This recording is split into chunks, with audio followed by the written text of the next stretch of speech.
just 89 days after the 7th of October, Israel dropped 45,000 bombs on Gaza, weighing more than 65,000 tons.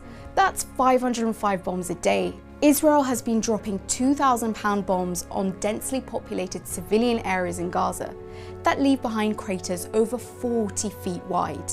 These are 4 times heavier than the largest bombs the United States dropped on the Islamic State in Mosul, Iraq. If the US placed an immediate weapons embargo in Israel, like they did in South Africa, would Israel have the capacity to keep bombing Gaza indiscriminately? US law requires its government to maintain Israel's ability to defeat any credible conventional military threat by ensuring that Israel gets first dibs on the most sophisticated US weapons. Without it, Israel's military edge in the region is threatened.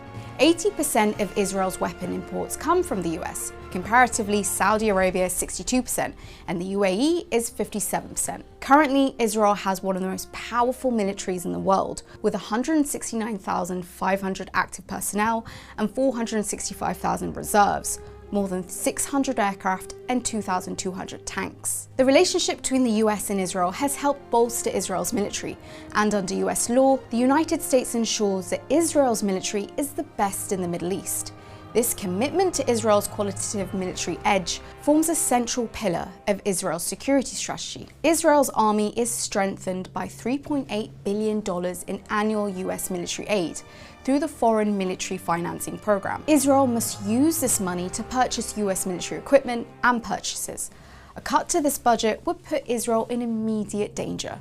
In addition to that, since the 7th of October, President Joe Biden has shown bipartisan support for Israel and signed a bill that includes $17 billion in military aid, over 4 times its annual aid budget. Without this military aid, Israel will be forced to cut its social, welfare, education budgets in order to keep the military budget afloat, and this would damage Israel's society. Sanctions then would make it impossible for Israel to continue with its assault on Gaza, but would also mean that Israel would need to rethink its regional security strategy.